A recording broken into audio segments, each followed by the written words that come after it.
Who are we? Are you sure you want to know? We're your friendly neighborhood podcast hosts, Sean And Peter, and welcome to So Much to Tell, a Raimi Spider-Man podcast. In this episode, we are going to push your buttons.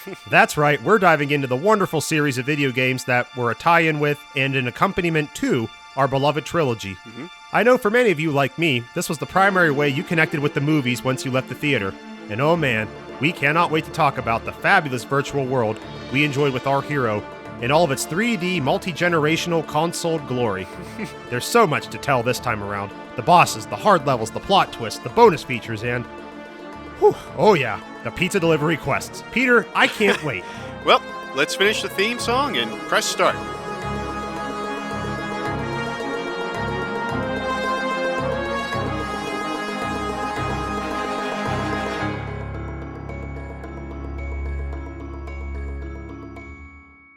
Each of the three Raimi movies had a video game tie-in that was more or less based on the movie, but they each had some of their own unique elements in terms of the plot, in terms of the gameplay, in terms of the bonus features, in terms of the differences between the console versions. And that's what we're talking about here today. We're going to be focusing on the versions that they had for the video game consoles that you put into your TV. So the home consoles. Yeah, home, exactly. I couldn't think of the word. Thank you, Peter.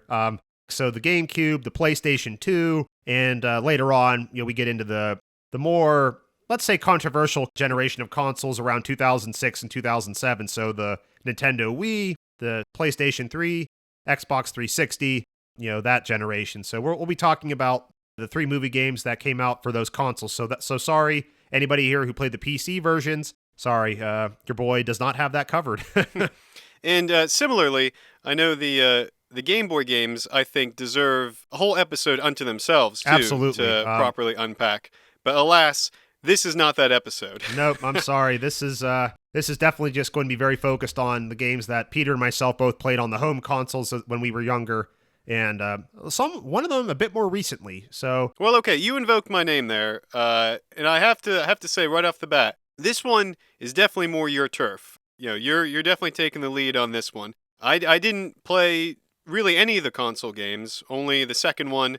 And not too much at that. So my knowledge is purely academic. It still counts. You still have... It's not practical at all. You do have some. That's okay.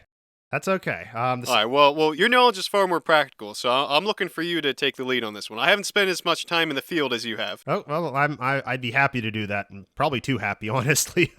But yeah, just for some background here, I think, Peter, you're well familiar with this. I'm sure a lot of you are listening as well. There's definitely a wider universe of Spider-Man video games that have come out for the various, consoles over the years. And I would say particular notice goes to the 2000 game, which came out, in the year 2000 for, the Sega Dreamcast, the PlayStation 1, and my personal favorite, the N64. It was a really fun game, a lot of cool levels, a lot of interesting boss battles, and I think the game for the first movie in a lot of ways follows that template, and it really kind of uses that exact same formula.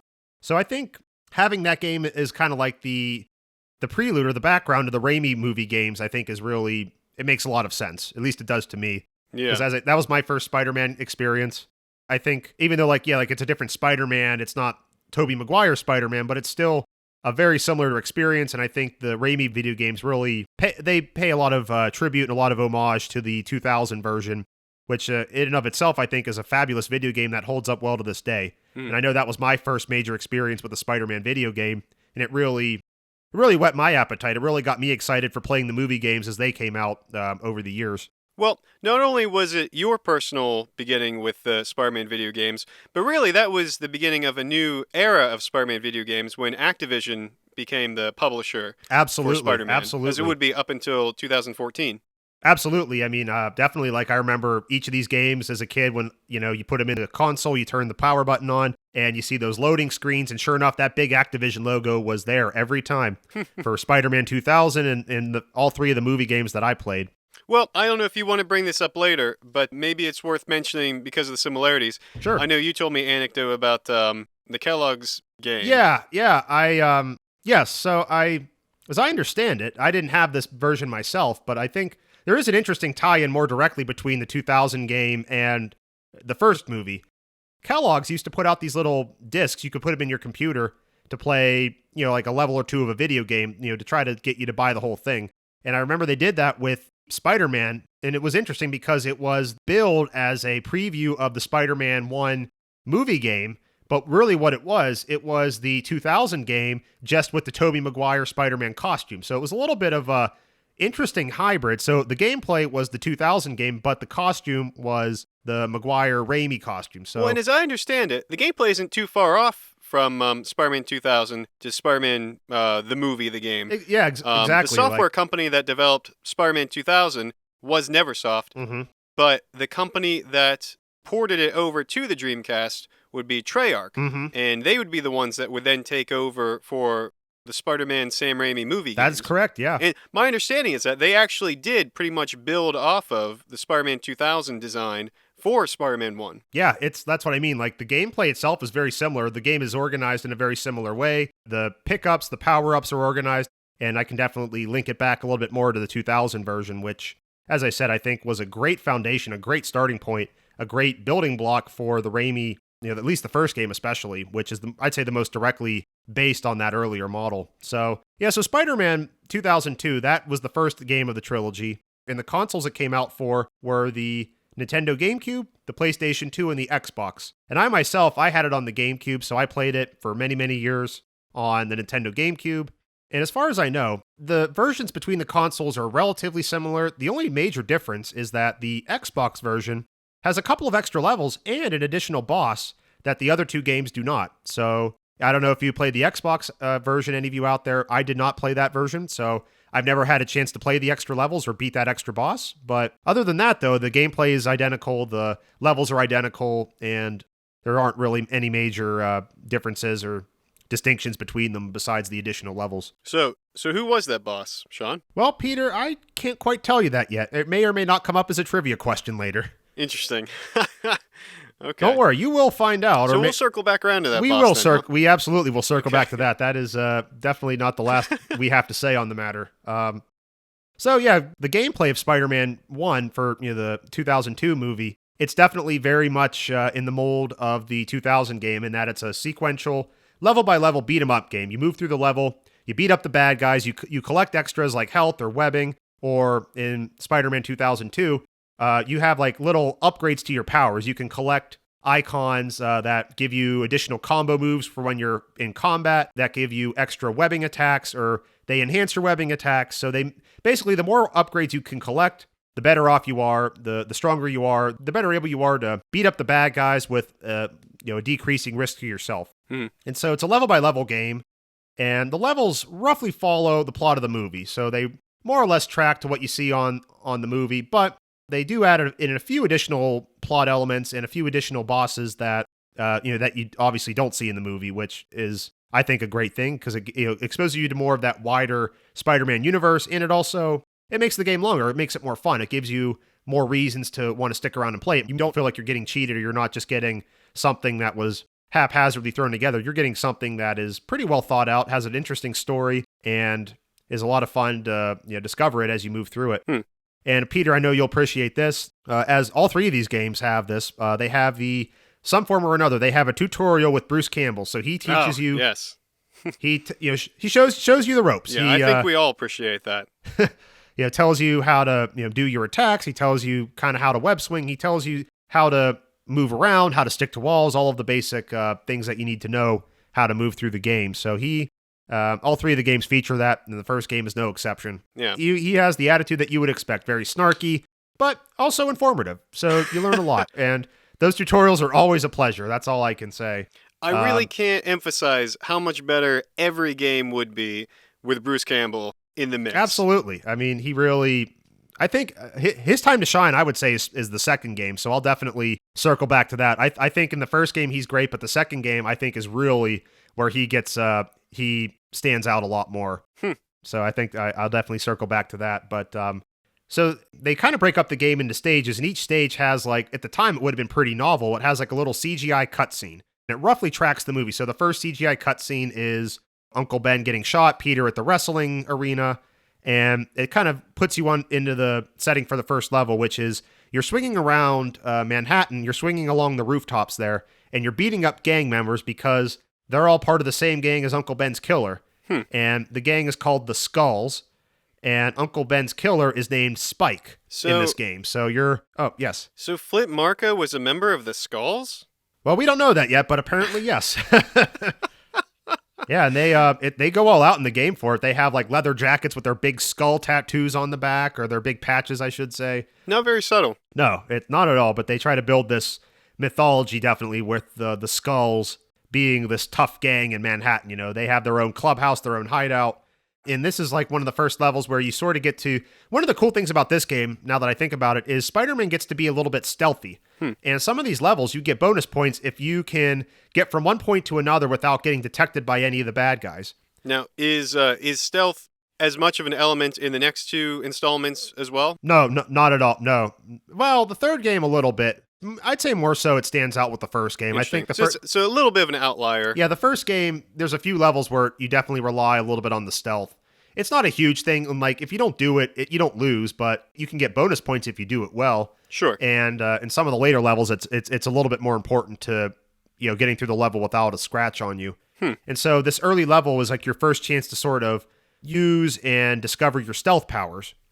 So eventually you battle your way through the Skulls. You beat up wave after wave of these gangsters, and you finally get to your first boss battle, and it is, as you might imagine, it's Uncle Ben's killer, Spike, quote unquote. Yeah. And Spike, he has a giant shotgun and these flash grenades, and the flash grenades don't hurt you, but they blind you, so you can't see what you're doing. And the shotgun, it's very powerful. It'll knock you back. I mean, it is. Yeah, I definitely don't remember that in the movie. It's a surprisingly challenging boss battle for so early in the game, but it to be pretty good at ranged attacks to get, especially on the harder difficulties. What about ranged attacks? Did you give them a chance? Did you? Sorry. You're going to have to, though. He's right. You're going to have to give them a chance if you want, especially on the harder difficulties. Yeah, and I should mention, so like there's 4 difficulty levels in this game. There's easy, medium, hero, and superhero. And obviously they get harder as you go up there. So easy, it's pretty easy. Medium is a little bit more challenging. Then superhero is insanely difficult. If you want a good challenge, but you don't want to kill yourself with stress, I'd say hero is a good one to do. It's definitely more challenging, but it's not crazy difficult or anything. Yeah, easy definitely sounds more like my speed when it comes to video games, but duly noted. Well, the nice thing about beating it on the harder difficulties is the more points you get. So if you beat the level on superhero, you get like 2,000 points, whereas if you beat it on easy, you get like 200, And the bonus points matter for what you can unlock after you beat it. So, yeah. But the next major level you do is you have this side plot involving Shocker and Vulture. And one of these cutscenes tells us that they team up to rob a jewelry store. Spider-Man's kind of swinging through the city. He comes upon, kind of by happenstance, he sees Vulture flying away, and he sees Shocker and some goons getting into the back of a van, but then their van crashes into the Grand Central Station. So you're getting into another iconic New York landmark. Oh, that's very cool. Yeah, so basically the next 3 levels, you're chasing Shocker through Grand Central Station, then the sewer tunnels, then finally you get to the subway tunnels. And Shocker and Spidey have what I think is probably one of my favorite parts in the game. They're a little back and forth. So we all know what Shocker looks like. He kind of has like this quilted appearance to him. And Spider-Man in this game is a lot more snarky, a lot more of a wise guy. He's always coming up with some pretty funny quips. And Spider-Man, when he sees Shocker for the first time, he's like, "Who are you? Padded Pete? Mr. Triple Ply? Oh, I've got it. The cushion." He's really snarky in this game. It's pretty great because you don't really see that for Tobey Maguire in the movie. And I should mention, it is Tobey Maguire doing the voice acting. Yeah, nowhere near as snarky in the movies, yeah. No, but you get a little bit. Nowhere near as much. You get a much better taste of that in the game here, and it's a lot of fun to hear him kind of making these jokes at the villain's expense. Yeah, poking some serious fun at a classic design. Yeah. And so then you move on to going after Vulture, and first you have to climb this clock tower. It's kind of a maze, and all the while Vulture is attacking you in a number of ways, and you have to withstand all that to get to the top. Vulture tries to escape, and you're chasing him around New York City, and this is a good level because it sort of prepares you for a couple of the chase levels later on in the game. You have to keep up with Vulture as he flies through Manhattan, and all the while he's destroying stuff along the way. So you have to keep up with him, and you also have to stop this destruction from hurting any civilians, which, interesting. If you're successful at that, you get to your next boss battle, which is fighting Vulture at the Chrysler Building in a thunderstorm, which is actually really cool. There's some really cool visuals there. You have the lightning, you have the clouds, you have the Chrysler Building, which is a very famous New York It landmark. sounds really cool. So finally, once you beat up Vulture, we start to tie back into the plot elements from the movie. And, again, similar to the movie, you have Norman Osborn at Oscorp, and he's testing this human enhancement serum on himself as part of this military development project. And in the game, as it turns out, he's also tracking down 2 individuals that have enhanced arachnid DNA. One of which is Spider-Man, and the other one, you might be able to guess, Peter, is Scorpion. Interesting. Why is he tracking them down?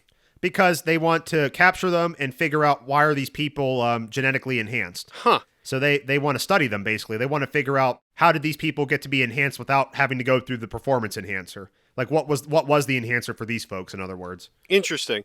So, but that's an interesting wrinkle in this game that, Norman's out to find these 2 arachnid-powered beings, and that's an interesting way to organically bring in another comic book villain for Peter to face off against. No, it's really interesting. All I can tell you is that however Scorpion got his powers, it really messed him up. He's really paranoid. He's really disturbed. I mean, he's very, very clearly been traumatized, and you team up with Scorpion, and you're back at the subway station. You're in this giant parking garage, and you and Scorpion sort of team up to destroy a bunch of Oscorp robots that have been sent to hunt you down. They're called hunter-killers, I should say.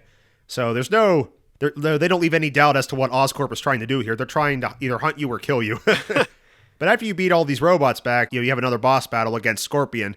But it's kind of cool. It's like a really, like the ambiance in this level against the Scorpion as the boss battle is really cool. It's the same subway station from earlier, but the earlier level was in the daytime. This one's at night, and so it's dark, and they have this really creepy, eerie music that plays. It's really cool.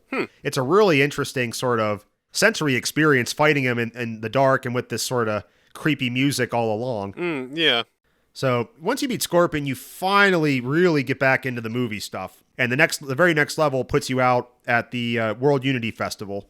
The very first thing you do there is save Mary Jane. I think she's on top of one of the balloons. I don't think she's on the balcony like in the movie. A little more interesting and dynamic, sure. Yeah. And then it's kind of a similar level to like Vulture earlier in that like you chase Goblin around the rooftops for a while. And all the while he's bombing and destroying different things. And you have to fix them with your webbing or else they'll fall apart and again kill civilians. And all the while you have to kind of fight him, and that's like your first taste of the battles to come against Goblin. It's hard, but it gets a lot worse, believe me. Goblin is a horrifically difficult hand-to-hand fighter. I mean, he has this one attack. It is so devastating. What he does is he grabs you by the neck and just holds you. And all the while, like, your health bar is just draining rapidly. Like, it is going down, down, down. Oh, dang. Yeah, like, if it's on hard, if he does that more than twice, you're dead. And the game even tells you, I forgot to mention this, but in between each level, the game gives you like a little bit of a hint for the level to come. And for this level, it said, beware, Goblin is a devastating hand-to-hand fighter. Did not lie. So, finally, if you make it through that hand-to-hand combat with him and you beat him, oh, your trouble is far from over, because here, Goblin in this game is... I mean, sure, in the movie, he attacks that, tram load full of kids, but in this game, he literally is trying to destroy all of Manhattan, because the next level it's a race against time. That's literally what it's called, race against time, because what happens is Goblin sets up a bunch of weapons of mass destruction. I'm not even kidding, like chemical bombs. And if you don't disable them within the time they give you, they go off, and a poisonous gas will kill everybody in Manhattan. I'm not even kidding. Like, it's pretty... Really stepped up his game here. Yeah, it is, like... It's hard. It is darn difficult on the harder difficulties. But yeah, Goblin is not messing around in this game. Like, he has no qualm whatsoever about like murdering, 2 million people, apparently. So finally, if you make it through the bombs, you get to another level with Goblin and his technology. Wave after wave of razor bats. Hate those things. Yeah. You battle dozens and dozens and dozens of them. You have to destroy at least 50 to 100. And once you do that, you finally get a little bit of a reprieve. Spider-Man, he collects a part of one of the Razorbats, and he's like, who's this Goblin guy? Why does he keep attacking me? And he studies the Razorbat wing, and he figures out that it's from Oscorp. So he decides, well, I'd better go pay a visit to them and figure out what's going on. And you get to infiltrate Oscorp, which is really cool. Interesting. And this is my favorite level in the whole game. Yeah. Oh.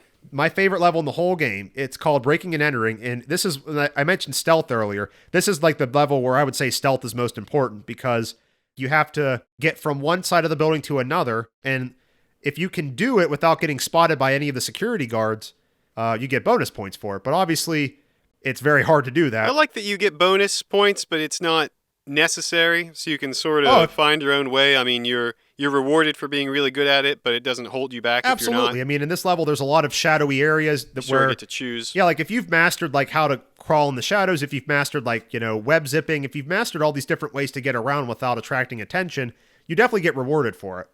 But yeah, like if you just want to like be, Leroy Jenkins and just, blast your way through the level, you can do that too. If you just want to, John Wayne or whatever, just charging the beaches of Normandy, if you just want to attack all these guys head on. Now, I will say. Any other references from various generations you want to make, Sean?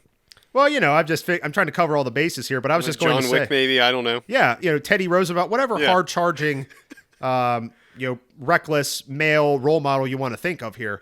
But the downside to doing it that way is that Oscorp has this entire army of giant super soldier robots that are a lot more deadly than the ones that you've already faced. So it's definitely to your benefit to be stealthy. Yeah, I see.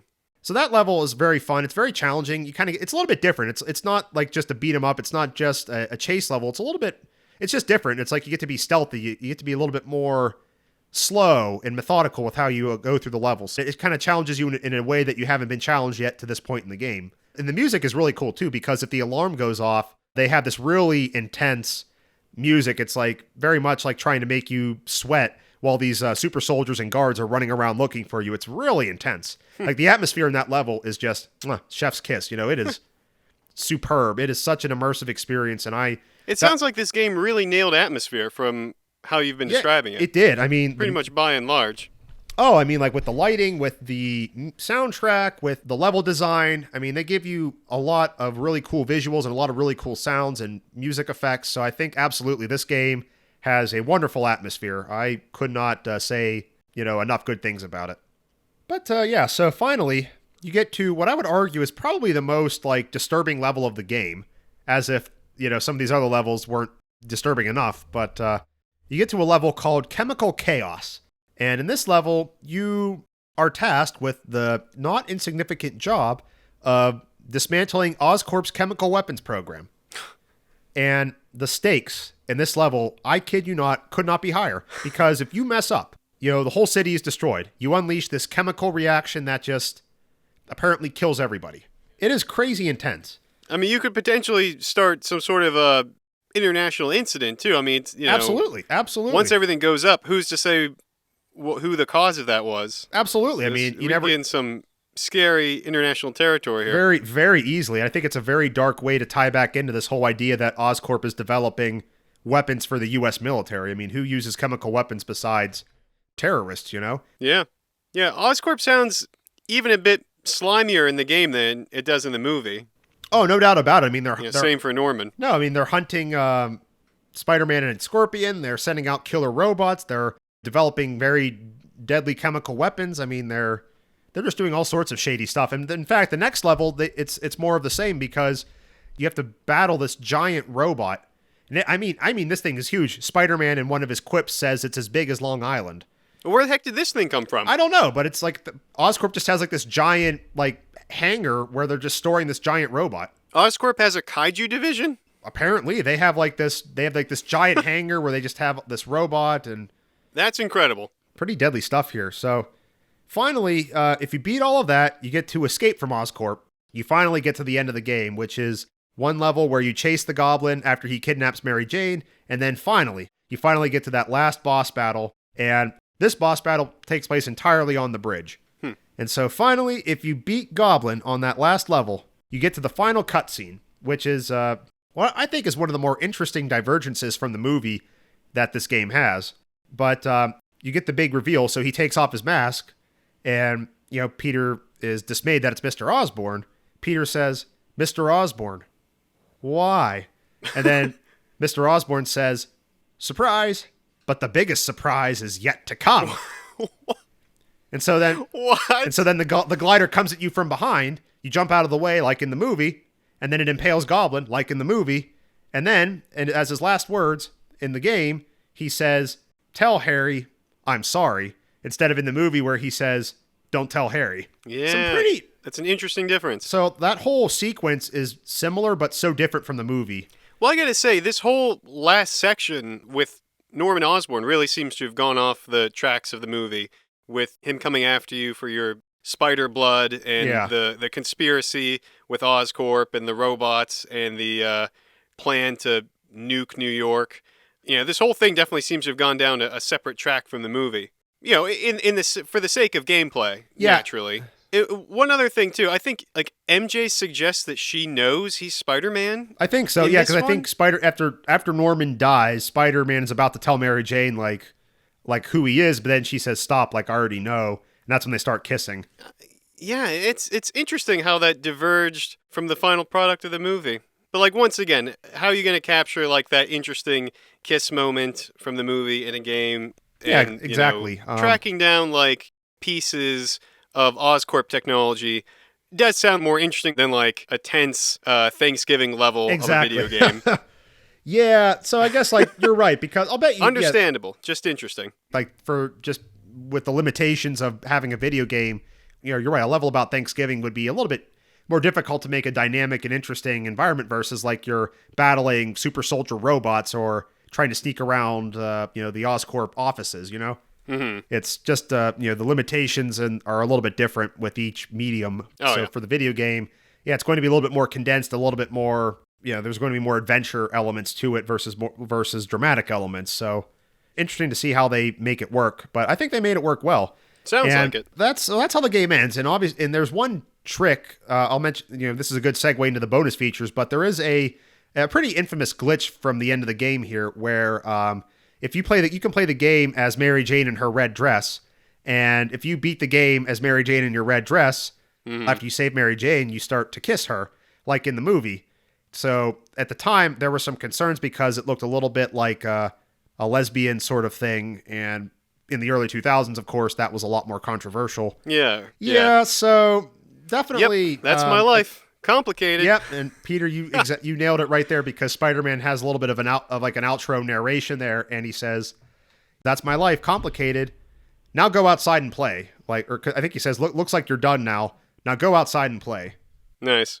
Which is in line with the Bruce Campbell fourth wall breaking, but that is must be a surprise to have your main character turn to you and be like, all right, that's enough. But I guess it's really not that different from the movie because he kind of has that same sort of narration, like, "Who am I? Do you really want to know?" That's true. He talks to the audience in the movie, too. So it's kind of, I would say it's very similar to that. Yeah, well, that makes sense. Speaking of the Mary Jane skin, I think that's a great segue into the bonus features. Yeah. Which I think is the coolest bonus feature of any game I've ever played. If you beat the game on hero mode, you can unlock the Green Goblin costume. And I mean the full-on Green Goblin suit, the glider, the pumpkin bombs, the machine gun. You get the whole 9 yards. It is so cool. That is pretty sweet. It is spectacular. And you can play the whole game as him. And what's really interesting about that is it's actually like a different storyline. You're actually Harry Osborn as the Goblin, and you're tracking down this imposter Goblin. Interesting. I mean, the story itself is a little bit, it's cool because it's a different story, but it is a little bit contrived. And some people speculate that it's just like Harry fighting his own hallucination or something. But, interesting. Well, that's pretty interesting. But so it's basically the same game. Yeah. But like your intentions and objectives are different. Exactly. But you're doing the same things. levels. You're going in the exactly. The conspiracy is like, who is this goblin imposter that took all of the equipment after my dad died? That sort of thing. Interesting. Yeah. No, so it's kind of cool. And funny you use that word spectacular there, Sean. I do happen to know that Josh Keaton, aka the Spectacular Spider-Man, voices Harry Osborn in this movie. Well, it's interesting because from what I've read, they weren't sure Tobey Maguire would be able to do the voiceover work for the game or not. So they brought him in because they thought he would have to do Spider-Man, but once Tobey Maguire was available, they had him do Harry Osborn instead. And for people that have seen Spectacular Spider-Man, that must be a little surreal to hear Tobey and Josh, like two extremely notable Spider-Men, talking to each other and not both being Spider-Man. It would be very interesting to hear what the video game as done by Josh Keaton would have sounded like. But I guess you do sort of get a taste of that with the Green Goblin version. Absolutely. I mean, he does a great job. I think his voice acting is really good. Oh, yeah. I mean, he definitely has a lot of life to him. Tobey Maguire's is pretty good too. I don't know. Well, Something seems a little bit off with Toby and his delivery in this game. I think that's pretty fair no, to he say. definitely always gets a lot of criticism for his voiceover work. I think it's better in this game than in the next one. But Willem Dafoe's pretty good in the game too. He voices Norman Osborn. Mary Jane is not Kirsten Dunst, so her voice is a little strange. But the voiceover work overall, I think, is solid. It's not like great, but it's overall it's decent. Yeah. Now, speaking of the bonus features in the game, one that I found out about. Did you know that you can play from first person perspective too? I think I've heard that, but I've never done it myself. It would definitely add another challenge to it for sure. Like your field of vision is a lot smaller that way. Maybe just swinging would be cool. Yeah. Well, that's actually funny you mentioned that because that's like one of the it's not a detriment to the game, but it's definitely very unrealistic. It's like the web swinging is just you're just swinging into thin air and they don't really care how it works. Sure. Sort of a classic critique. And so it's very much in line with like the previous installment from 2000, but I mean it's not bad web swinging, but it's definitely not, understandable. I mean yeah. I mean that I wouldn't expect anything more really, but I'm sure glad we did with the next one. Absolutely. So what other bonus features do we have here? Yeah, so the Green Goblin costume is the best one. You can unlock different other costumes like the Mary Jane skin that we talked about. The wrestling costume is one. I think Peter Parker might be one. Yeah, the classic Alex Ross, too, I understand. Yeah. One of the early costume designs for the movie, which ultimately went unused. Which is pretty cool. Yeah. You can get to play that here. Yep. I think there's also one for Goblin, too. You can unlock like the early version of what his costume was meant to look like. So yeah, they have some interesting costumes you can unlock. They have this level called Pinhead Bowling, which is where you web swing down a bowling alley and knock out some of the thugs that you battled during the game. So It's not super interesting, but it's fun. It's a neat little thing. That's a fun idea, yeah. But yeah, kind of to sum up the game from my own perspective, my own experiences, I think this game is incredibly fun. It's a really faithful adaptation of the movie, but it has some interesting plot elements all to its own. It's definitely frustrating at times. There's some levels that are a little bit tricky, especially like the ones against Goblin where you're trying to, disarm the bombs, for example. That one's pretty frustrating. Yeah. But yeah, so you get an interesting mix of bosses and other villains. There's a lot of replay value with the combos and the bonus features that encourage you to keep playing it on the different difficulties to unlock more features. Spider-Man himself, his personality is really well-rounded. You get the same stuff with the movie in terms of his sensitivity, but also you get like that snarkier, that more combative side, let's say. You get some of that, which is kind of refreshing. It's kind of neat to see a Tobey Maguire Spider-Man being a little bit more assertive or being a little bit more sarcastic or snarky with the villains. So it's kind of cool to see that. I mean, it does sound to me like it nailed a lot of the atmosphere really well. And also the fact that, Spidey is sort of a quintessential New York superhero. And this sounds like it really uses its New York setting to its advantage in a really cool way. And yeah, I think the Green Goblin costume alone is such a cool feature that is worth the price of this game. I think that alone makes this game all worth it. Yeah, it does sound like a pretty cool bonus feature. It is so cool to have all of the Goblin's weapons and controls at your command. Well, you know how I mentioned earlier about that breaking and entering level where you can either do it stealthy or you can do it like you're storming the beaches of Normandy. Well, one of my favorite things to do is to play this game as Goblin and go through that level on your glider with the machine gun and just destroy as many robots as I can. That's the perfect level to not do the stealth mode, but to just go through it, blasting, bombing, shooting everything you see. It's a lot of fun. But my only complaint overall is that this game was too short. I could use another 10 levels. I mean, it's so much fun. Such a fun game. I have so much nostalgia for it. To this day, I think a perfect Friday night would involve playing this game, having a beer or two, just chilling out. I think that would be just a great way to, pass the time. It's a great game. I still think it holds up. I think it holds up, holds its own against any other Spider-Man video game before or since. Sean Merritt, seal of approval. Absolutely. Well, now it's time for another favorite Spider-Man game of mine, Brilliant or Lazy. Oh boy. And hopefully Peter's question for me is not superhero level difficult.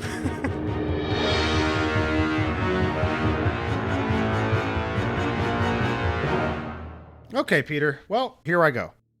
Which boss did the Xbox version of the Spider-Man 1 game feature that the GameCube and PlayStation 2 versions did not? Now, that I am aware of. That would be everyone's favorite Sergei Kravenov Kraven the Hunter, exclusive to Xbox. You are correct. For extra bonus points, do you know the location where you fought him? Uh, New York? Well, that's yes, but that goes without saying. um, no, I don't know where you fought him. This isn't fair. I haven't played the game. It is the Central Park Zoo, actually. That makes sense. I probably could have guessed that, especially talking about how much the game incorporated the New York landmarks. Yeah, that's very cool. But Now I gotta say, did it feel like there was a piece of the game missing when you were playing? Like, did it feel like, I wonder why Spidey's talking about, fighting a big cat with a gun, all of a Nope. sudden? I wonder why. Like, it didn't feel like there's anything missing.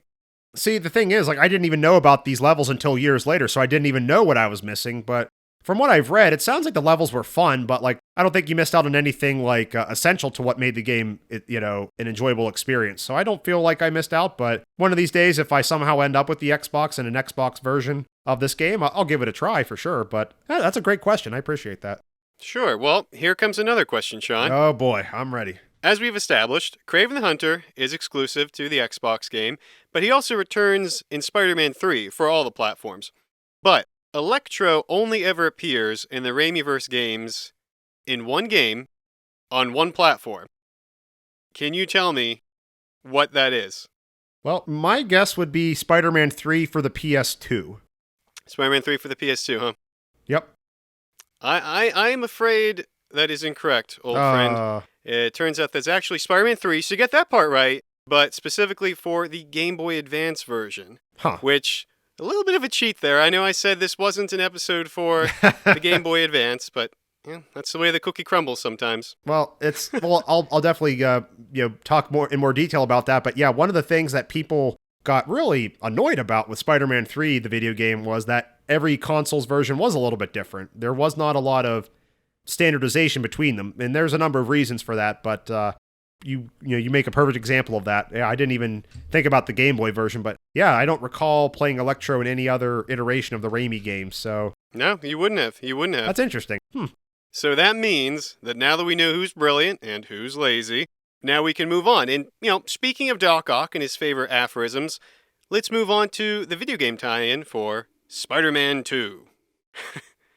And I'll let you take it away because I definitely haven't even beaten the Rhino yet. So, well, Peter, again, you take the lead on this one, But buddy. you know what, though? You played this game as well, so I'll be interested to hear your memories and what drove you to buy this game, what made you, what you liked about it, what you didn't like. So definitely. Oh, well, I mean, I was driven to buy it because I heard it was flipping awesome, and it is. It is a heck of a game, absolutely. Kind of a landmark one, honestly. I mean, its reputation absolutely precedes it. It's cast a big spider-webby shadow all over the history of Spider-Man video games. Absolutely. And this game came out as the tie-in with the second movie in 2004. It was released for the GameCube, PlayStation 2, and Xbox again. I played it, as you might have guessed, on the GameCube. And I definitely have a lot of childhood nostalgia for this one as well. And as far as I know, there are no differences at all between versions. There's no extra levels, there's no extra villains, there's nothing different between the GameCube, the PS2, and the Xbox other than the graphics or the controls, but nothing as far as gameplay or plot elements go. There's no difference that I can think of, none that I've come across in looking up this stuff. Well, I know the PSP version apparently has gameplay more in the style of the Spider-Man 1 game rather than the innovative web swinging from the rest of the platforms of this game.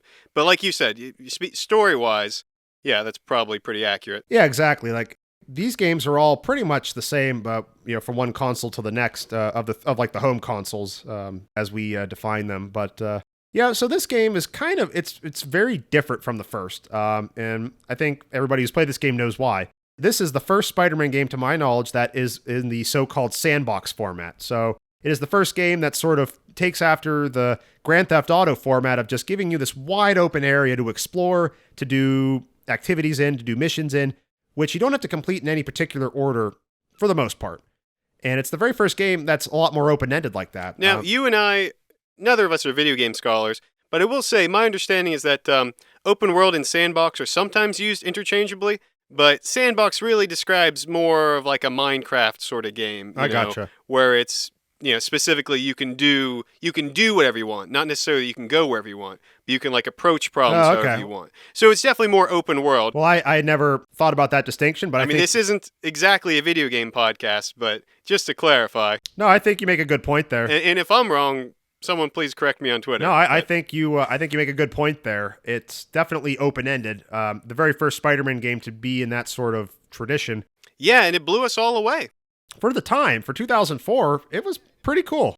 For the time, it was the most detailed version of New York City that anybody had seen, and it has all the major landmarks. It has Statue of Liberty, Empire State Building, Chrysler Building, Central Park, even Ground Zero, where the World Trade Center used to be. I mean, it has, Yeah. all of the major landmarks that you would expect to see in Manhattan. Now, I think it's significantly scaled down from the real life version of Manhattan, but Sure. it even has like the different neighborhoods. Like whenever you're swinging through the city, it'll tell you what neighborhood you're in, which is pretty cool. Yes, I like that. Lower East Side, Upper East Side, Hell's Kitchen. I like that detail, yeah. So it kind of gives you a much better sense of place of where you are in New York City. It's not just some generic part of Manhattan, but you're actually you're able to kind of pinpoint where you are when you're doing these missions, which is kind of neat. Oh, yeah. Really gets you into the world. It does. It does a really great job of world building. But notwithstanding that, it does have a little bit of a structure in terms of different levels, and it, again, roughly follows the plot of the movie. And the controls are significantly different. There's some different attacks and different abilities you have in this game that you didn't have in the last one.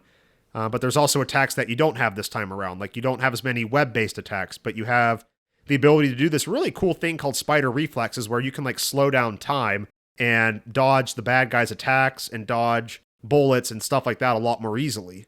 So it's not always the easiest to kind of, slip in and out of spider reflexes, but it is there. If you're getting pounced on by a whole gang of baddies and you want to slow things down to kind of even things out a little bit, you can use spider reflexes, for example, to sort of even the fight. Yeah. So that was one of the more interesting combat innovations, but otherwise, they do have combos, but instead of finding them for upgrading them, you actually have to buy them from a store. Right, a comic book store.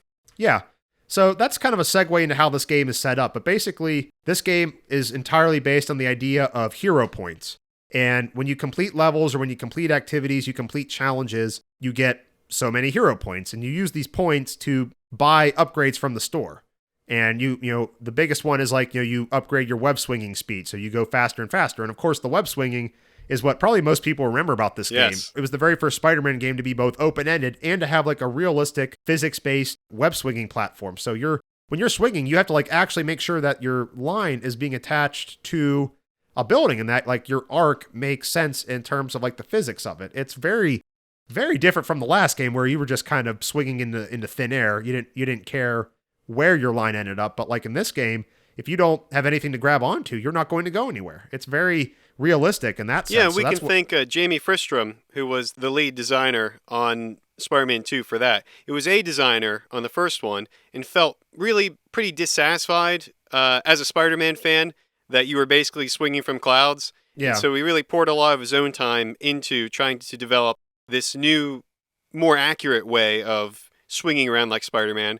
So we can thank him for spearheading that. And of course, he said he certainly couldn't have done it alone. So his whole team as well. But what an incredible innovation for the Spider-Man games, and one that we're still talking about now, even after we've got the Spider-Man 2018 game, because it just was that much of a landmark for Spider-Man games. It absolutely was. I mean, I definitely think movie video game tie-ins to boot. Definitely. I mean, it's definitely, again, I think that's what a lot of people remember. Between the web swinging and the open-ended New York City, that's what has really defined its legacy. Yeah. Because I think some of the levels themselves are, maybe not quite as memorable, but and definitely more than a little repetitive. Yeah. Well, that's a good segue into what do you actually do within this open world? And there's the main levels that sort of, again, they roughly follow the plot of the movie, but in between all of that stuff, you have a number of different side plots and a number of different little missions that you can do to sort of get more hero points. And the missions are, they're pretty simplistic and, yes, repetitive, but there's kind of a few basic categories, one of which is citizens in distress. So in other words, people on the street will yell for you. They'll say, "Hey, Spider-Man." And you go and talk to them and they'll tell you that somebody is drowning or somebody is about to fall off a building. Somebody's getting mugged. Or it's a trick and they'll jump you. Yeah, exactly. Like sometimes they try to ambush you, which is annoying. Eventually, they will hate you. Oh, how right he was. Yeah, because even like the person, this is the really annoying thing, but like the person that ambushes you, they'll tell you that they're sorry. And then after you defeat the ambush, if you run into them, they like yell at you and say, watch where you're going. It's like you just tried to kill me. And it's like, you're being rude to me. Like, how dare you? His adoring public. Exactly. So then the next category is what they would call the random crimes. And that's like, again, muggings. Sometimes it's road rage incidents. Sometimes it's people trying to break into a building. Sometimes it's a gang war. And of course, the one that I know you're familiar with, Peter, the child who loses their balloon. My balloon! Yeah. It's as classic as it is irritating. I'm sure so many of you have nightmares hearing that, that child wailing and crying about his stupid balloon. What a horrible use of Spider-Man's time. Having said that, I was a kid once who once lost his balloon and was sad about it, so I see where he's coming from, but does it have to be so annoying about it? Yeah, Jeez. that's the thing. It's not even Give me some time too. Holy cow. It's a balloon. It's not the easiest thing to catch out of midair. Spider powers or no. But then, of course, there are other ways to get points, such as different speed and skill challenges. There's finding like little collector's tokens that are hidden throughout the city, and the Daily Bugle photo missions where you can like go to the Bugle, interact with J. Jonah Jameson, get an assignment, then you have to run out to a part of the city, take pictures, and get back within like a couple of minutes. It's actually pretty challenging.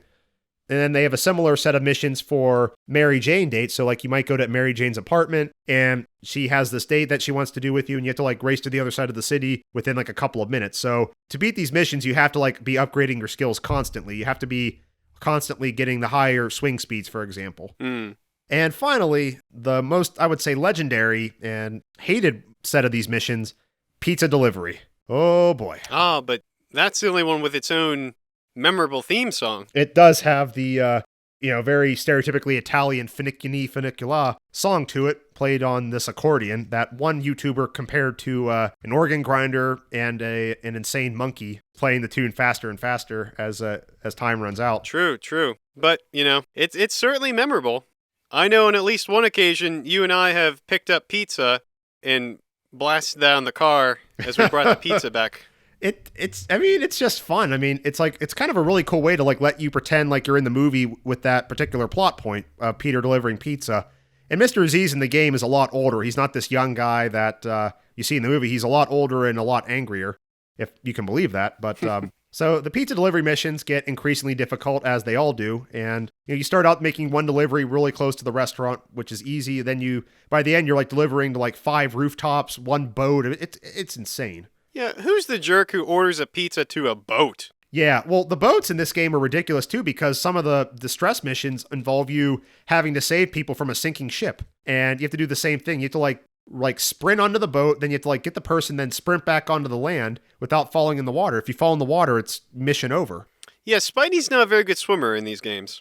He's not, but he does make a joke. Like every time you fall in the water, he'll say, "Oh, nothing like a little New York water to clear out your sinuses." Yeah. Spidey is just not a very good hero for when you're, sinking on a boat. I mean, you probably want to call, like, Namor the Submariner before you call Spidey. He's no Aquaman, that's for sure. He's not even the Little Mermaid, But yeah, so suffice to say, Peter is not much of he's not a good swimmer in this game. So those are the different side, kind of quests. I don't know if quest is the right word, but they're like different side activities you can do. Because there's different side plots within the game. There's like different, you fight different bosses. It's not just Doc Ock. And then there's a few levels where you have like this kind of flirtatious series of events with Black Cat, which is weird.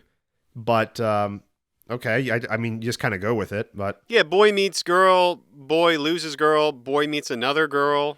Like, what? This wasn't the Spider-Man 2 movie I saw. Yeah, I don't know. I honestly don't particularly care for the Black Cat stuff. Because like you have to like race her a few times, then you have to, you're just going on these missions with her, and I don't know. I don't enjoy them all that much, honestly. I think they're just there to pad out the running time a little bit. But on the other hand, my favorite set of missions is actually the group against Mysterio. Master of Illusion. Yes. And so kind of the story there is basically Quentin Beck, this master of illusion, thinks that Spider-Man is a fraud. So he puts out this public challenge and says, Spider-Man, come down to Madison Square Garden and beat this series of challenges. if you can't do it, then we'll all know that you're a fraud. And Spider-Man goes, and naturally he beats all of the challenges. So Quentin Beck is pretty humiliated and decides to become Mysterio at this press conference, basically. And the reporters all laugh at him, so he brings in these robots and blows up the auditorium. Jeez. And Spider-Man has to save all these reporters from the robots. And this is the weirdest mission in the game that I had the hardest time beating as a kid. But the next mission is Mysterio takes over the Statue of Liberty, turns it into his own likeness, and a little bit of a knockoff David Copperfield. It is being powered by this like orb and shield generator system. And it's really hard because you can't web swing up there. You have to like rely on these I guess they're drones or something. They hoist you up to the top of the Statue of Liberty, and you have to destroy these orbs. And then if you do that, you get to destroy the brain of this machine. And it's like you have to do that pretty quickly or else the orbs will regenerate. So that level took me a long time to beat as a kid. It was really annoying. But it has a really cool soundtrack. It has like this really neat, like sort of 1950s sci-fi sounding sort of music. It's really cool. That's pretty cool. Yeah. It's one of the few times in the game where you actually have like some background music, because usually when you're just kind of going through the city, you don't really get a lot of background music. Yeah, there's like one track that weaves in and out and plays absolutely repetitively. It's fine the first time, gets super annoying after that. Exactly. Honestly, more often than not, on the few times where I have played the game, I just mute the sound. I leave the sound effects on, but I mute the music, and I just play a playlist of Danny Elfman's music from the movie. No, that's a great idea. Like the music in the game overall is kind of lame, except for that Mysterio level, which I think is really cool. But so finally, once you beat the Statue of Liberty challenge, then you get to battle quote unquote Mysterio one-on-one, and you see his health bar charge up like 3 or 4 times, as if he has all this health and it's going to be really hard to beat him. You hit him once, and he's gone.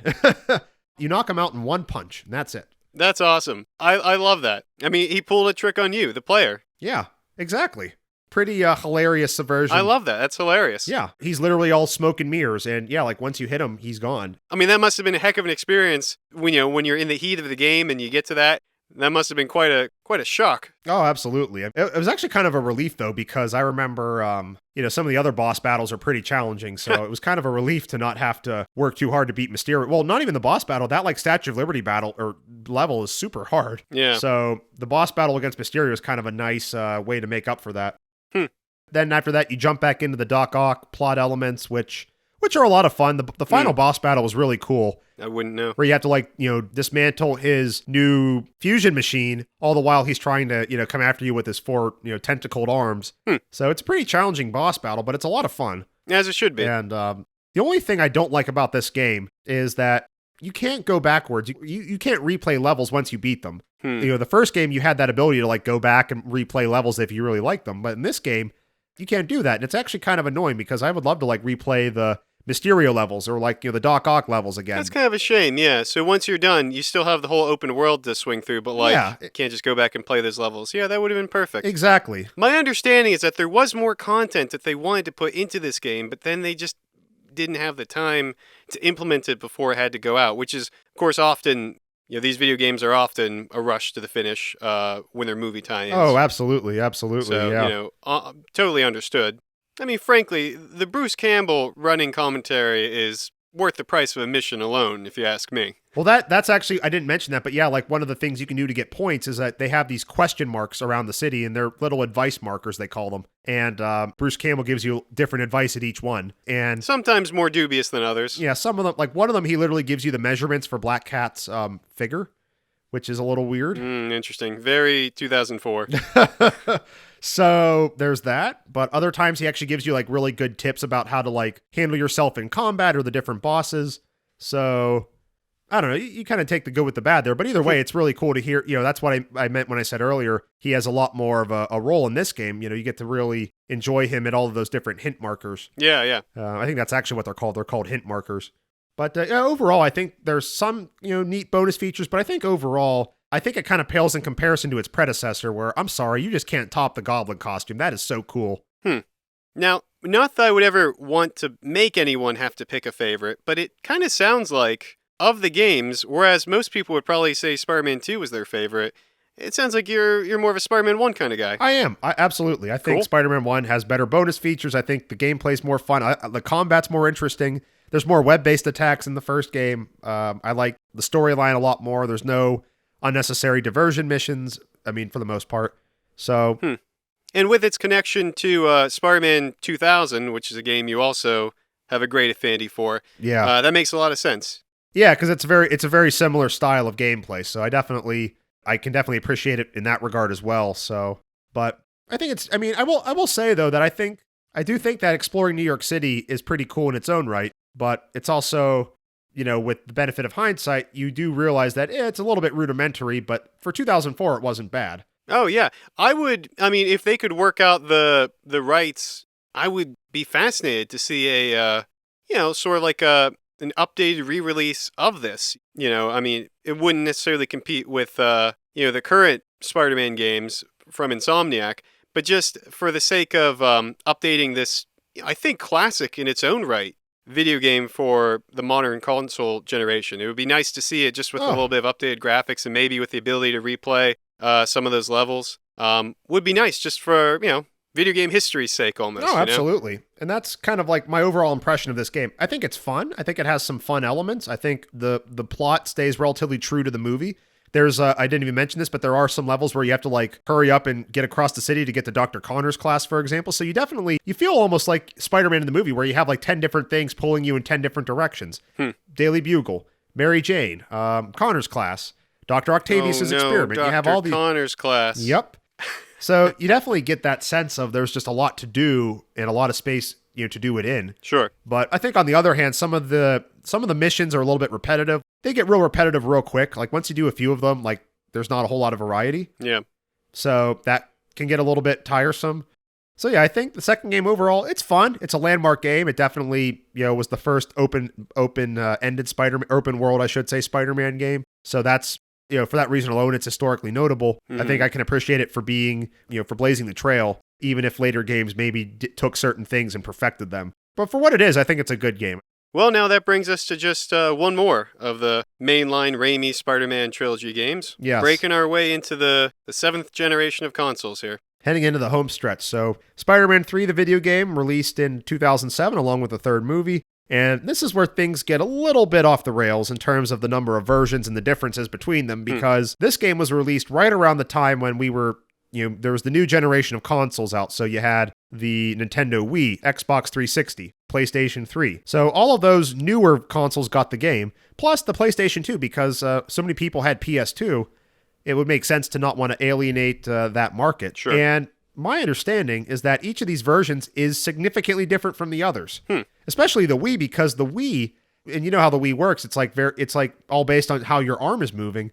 They actually had like you control your web swinging through how you moved your arm, which it's an interesting concept. Now, that sounds cool. I don't know how well it was implemented. I couldn't say. From the reviews that I've read, it's a really cool idea, but it's also really difficult to work with for too long. So yeah, that sounds about right. Like in small doses, it's really cool, but after a while, it gets really tiresome. Sure, I bet. So this is an outlier for me personally because I did not play this one as a child.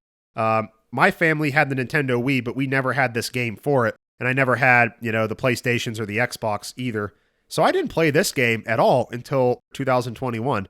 And I played it on the Xbox 360, which is, from what I've read, that's kind of like the definitive version of the game. It's kind of the standard. The PS3 version was roughly equivalent to it. So those two are sort of the gold standard, let's call them, for this game. And the Wii and the PS2 and the handheld versions are similar, but they all have sort of different things going on with them that make them significantly different. Yeah. So I don't have that childhood nostalgia to go on. And I definitely feel like, maybe if I'd played this as a kid, I would have felt differently. Having said that, I have heard sort of the most unflattering things about the Spider-Man 3 game more than the other two. Yeah, no, I think, and I think there's some good reasons for that criticism, but just to kind of give a brief overview of the game itself, the game starts out with another Bruce Campbell tutorial segment, and this series of levels involves you battling goons with this supervillain in a helicopter that I've never heard of. I just remember they're trying to like blow up some sort of building or something. Oh, is that the Mad Bomber, Luke Carlisle? That's it, yes, the Mad Bomber. Okay, yeah, he's in the Game Boy Advance version too, which I've played. I think he's in all the versions. I had to look up who the heck that was. He is a Spider-Man villain, but like, I think he made like one appearance. He was like a 2002 villain. Yeah. Who like stole Doc Ock's arms. I mean, I think it's got nothing to do with mad bombing in the comics at all. I for the life of me, And again, if anyone knows, please, share with us on Twitter. But I cannot figure out why they picked this character. He's from J. Michael Straczynski's run on Spider-Man, co-created with John Romita Jr. So, he comes from a fine lineage, but like, why would you pick him of all people? I don't know. And why make him the Mad Bomber? And then why make him such a consistent part of each of the platforms, each of the versions of this game? Yeah, I don't know. It's definitely a choice out of left field where you weren't expecting it, and a lot of people. Yeah, a were choice was made here. Yeah, like who the heck is this guy, and why is he like your first warm-up villain? He's definitely not like in the top tier of Spider-Man's rogues gallery. Let's put it that way. Not really, no. So aside from that, that's like the first couple of levels where you're fighting his goons and you're getting the tutorial from Bruce Campbell again, which is pretty fun. And I will say that Tobey Maguire's voice acting in this game is really good. He actually really, I think, brings a lot of life to the character. So I think that's definitely one of the better parts of this game, in my opinion. Interesting. But yeah, so it's kind of a similar setup to Spider-Man 2 in that you have like the open world New York City for you to explore and swing around at your leisure. But there are different missions that you can go on that sort of follow the events of the movie. And in between those movie missions, there's also side quests against a number of supervillains, as well as there's like 4 different gangs that are fighting each other in New York that you have to battle. And the most outlandish of those is this gang of women called, I don't even know what they're called, but they're like dressed in these very risque Lolita-like costumes. So, fishnet stockings, black dresses, high-heeled shoes, all of that stuff. And they're somehow extremely dangerous. They like throw knives at you. They throw umbrellas at Lolita, you. that's the underage girl. I don't know if that's specifically equivalent to fishnets necessarily. Well, I just know that was the word that a lot of the people online were using to describe this gang. They're just very... I mean, you'd have to look it up for yourself. Okay, so we got the fishnet gang. Well, all this is to say, this gang is incredibly annoying, but you battle them for a significant part of the game. And I remember getting so frustrated at how easily they were able to defeat me until I kind of figured out how to fight them. But just incredibly difficult to fight. Like hand-to-hand combat in this game is really hard, as it is. And then they're able to block you with these umbrellas. It's weird. There's like 3 other gangs too, but I don't remember any of those other gangs being nearly as difficult. But then you also have the side missions against a number of different villains, including the Scorpion, the Lizard, and the Rhino. And you have to beat these side quests to unlock more of the main movie missions. Now, the one that is the longest and that I remember the most vividly is the set of missions against the Lizard. And the Lizard in this game... Giant lizards. Oh, yeah. That's right, because you actually have like J.K. Simmons doing the voice of J. Jonah Jameson. Oh, yeah, do you ever? Yeah. And yeah, your first meeting with him, he's telling you to get out there and take pictures of giant lizards.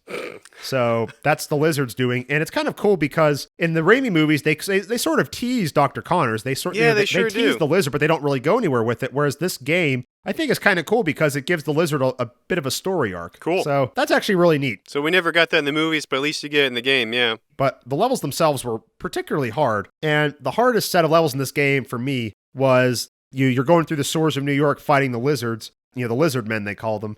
Then you get to this point where Kraven the Hunter is also involved in the hunt. He's also hunting down the lizard, and you have to fight Kraven. Ah, he's back again. And Kraven, that took me a whole day. I mean, I spent a whole day trying to beat that boss. It was hard. It was really flipping hard, really stinking hard. And this is grown man Sean, too. This isn't 2007 No, Sean. This is me from like 6 months ago. It was hard. It was really hard. I did it. But I'll tell you what, though. This game has the one thing which I hate that the other two do not. They have these so-called QuickTime events. Oh, yeah. And QuickTime events, if you're not familiar with them, they're basically Simon Says, but at an incredibly high rate of speed. You have to like press the buttons in a certain order and at a certain speed, or else, the game resets you to like an earlier point in the level. And during a boss battle, it's incredibly annoying. Like with the lizard, you have to like do these QuickTime events super fast, or else he regenerates his health and like you're dead. And they just sort of jump out of nowhere, as I understand. Yeah, like they're very unexpected. Like you never know when you're going to have a QuickTime event, but they are just devastating. I mean, holy cow. It's so brutal. I mean, some of these QuickTime events were just insane. Yeah, and you hit the button and then like the game plays itself for a little bit and it's like, I don't know how fun that really is. Yeah, you might have like a little bit of a cutscene, then you have another bit of a boss battle, then another QuickTime event, and then finally, if you're lucky, the level will be over. But man, they were just awful. Like the QuickTime events they left such a bad taste in my mouth, honestly. Yeah, definitely one of the low points of Spider-Man 3, as I understand it, as an outside observer. But we did get the classic flump I'm going to die moment. So that's fun. yeah, there's a lot of like really hammy moments in this game. I mean, just with some really melodramatic stuff that just seems really out of place. I don't know. There's just a lot of weird stuff here. I mean, that quick time event with that woman with the bomb and those eyes, those horribly rendered eyes. It's creepy. It's the at stuff. least we got that meme out of it. But that's true. I mean, there's definitely some humor from it, but man, oh man, was that hard. But now, I will say something good about the game, though, was you got to wear the black Spider-Man suit, which was really cool because it did have an additional power. It had this thing called rage mode. Yeah. If you like press a certain button, you're enraged and like your attacks, I think, do double or triple damage, or maybe your health doesn't go down as much. I mean, either way, it gives you an advantage when you're in combat. So now I think I heard of this. No, it does sound like for all the deficits of the game, the black suit adds a very interesting dimension to this game. Yeah, like, and to make honestly, it stand out as something special in the trilogy of Raimi Spider-Man movie games. Go ahead. No, I was just going to say that, like, the only way that you can beat, like, Kraven or Lizard is to use the rage mode. Otherwise, they just overpower you. Interesting. Now, correct me if I'm wrong, but I think I heard that if you don't get yourself out of rage mode quickly enough, it'll do you in.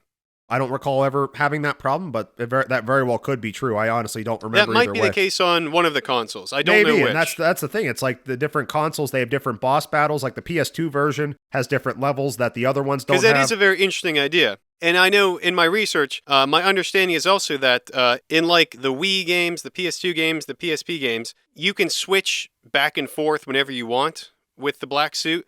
But interestingly enough, each time you want to switch, you have to type in a button combo that it gives you. And each time you switch, it gives you more buttons and it becomes harder. And then eventually you're just like smashing the button and like you're watching Peter like on the ground writhing trying to pull it off. So I think that's a really cool idea that like you can put it on whenever you want, but just know that each time it's going to get harder to take off. And I think that's a really cool way to tie in like the game mechanics with the story. Yeah, see, I didn't have that experience, but that's a really cool idea. Maybe one of the other consoles had that feature that the Xbox did or did not. I honestly don't remember, but yeah, that's really neat. Yeah, I guess that's the thing when they have so many differences between the platforms. And I also know that I think on the PS2 game, the more you wear the black suit, the more the world around you actually starts looking more dark and barren, as opposed to, clean and nice looking. And that's one of the downsides, that like the different consoles have different features or different takes on things that the other ones don't. And it's like kind of hard to, I think it's better if like all the games are relatively consistent with one another. Yeah. And I'm sure that just has to do with, being the first game on 7th gen for Spider-Man. I'm sure that has to do with a lot of the bugs on the system. Sure. And I mean, I think that's more part bugs of it. than just the spiders, obviously. Well, I think that's part of it. It came out at kind of a weird transitional phase where you still had a lot of people with like the PS2, but you also had the new generation that they were trying to promote. So they were trying to please everybody. And I think they ended up sort of pleasing less than everybody. Nobody, or at least not giving people a consistent product. Yeah. So. Yeah, unfortunately. But yeah, so like as far as like the other levels go, again, they hit the high points of the movie. So you have like your first battle against Harry as the New Goblin. You have the battle against Sandman in the subway. You have the final battle against the Sandman monster at the construction site. And then you have the final battle against Venom at the same thing at the construction site. And again, you have to beat him using these quick time events. And if you do, oh boy, it has probably one of the most graphic sequences in any Spider-Man game in terms of violence, but like Venom falls off the building and onto this like series of jagged pipes and they impale him repeatedly. It's very, very violent. A lot of gore for a game like this.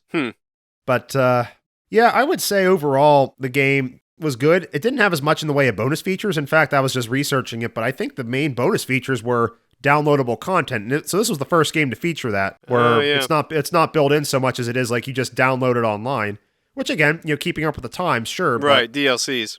DLCs, as the kids say. Exactly.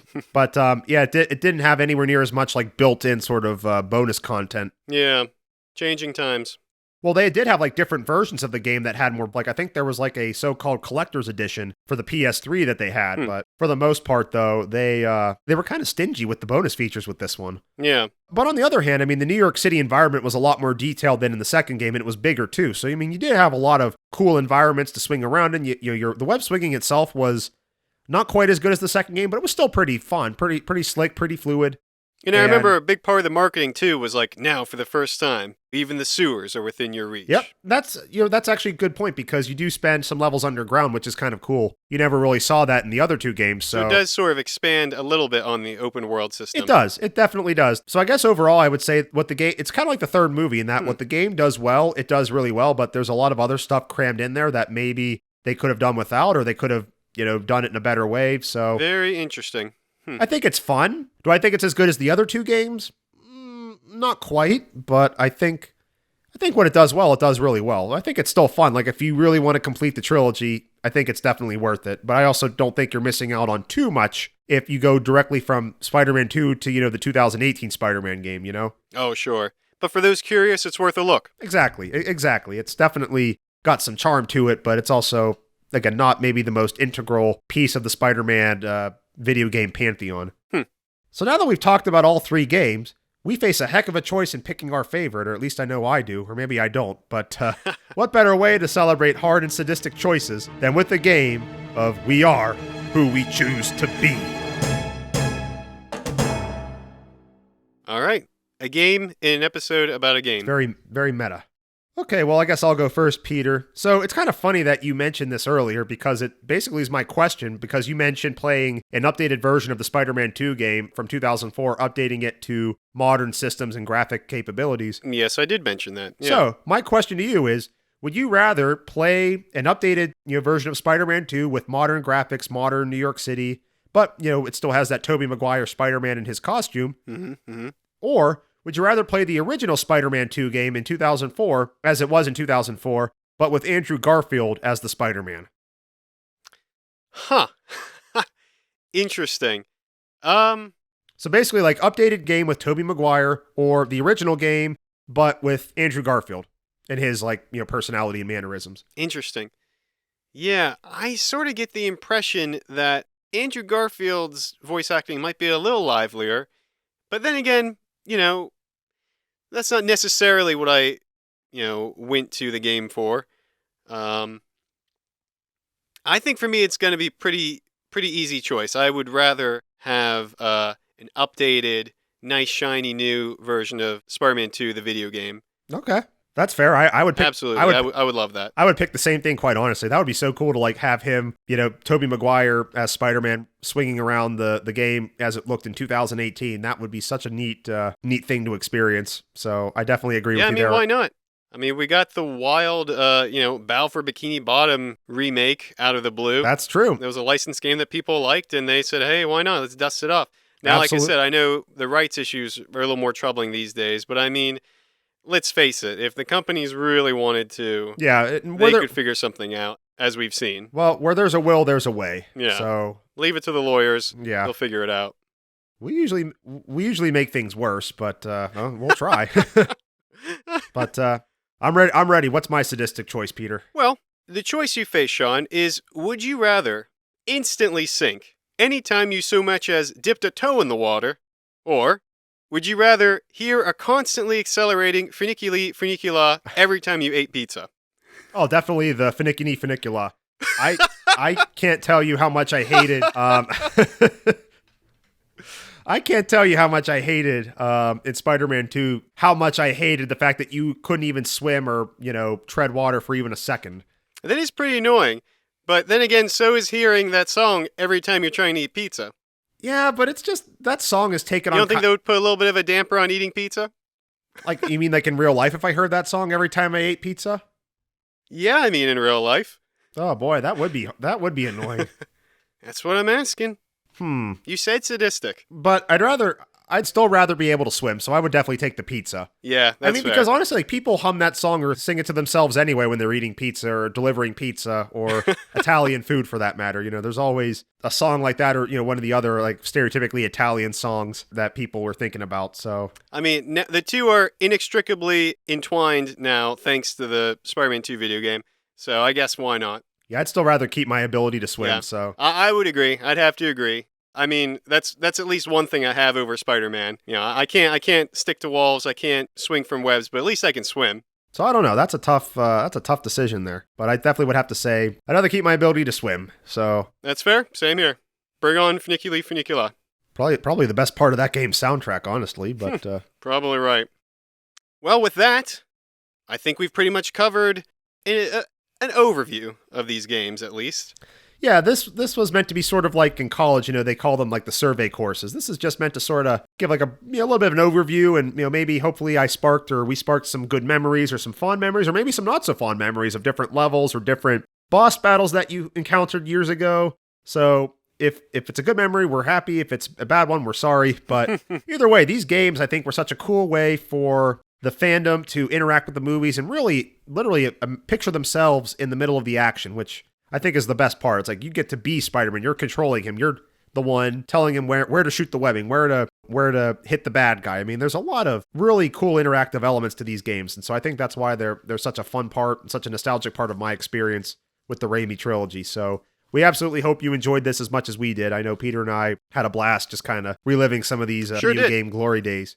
Sure did, yeah. And I'd be surprised if we didn't revisit this topic of video games again in the future. Absolutely. I think there's, so much to tell, not to use that phrase too much, but come on. There's just so much we could say. Much to tell. There's so much to tell here.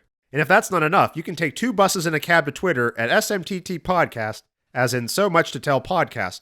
And if you're able, consider joining us on Patreon to help us make this show. Right now, all we got is this 20 for the rest of the week. So until next time, Godspeed, Spider fans. Game over. Tell Harry, I'm sorry. Now, go inside and play.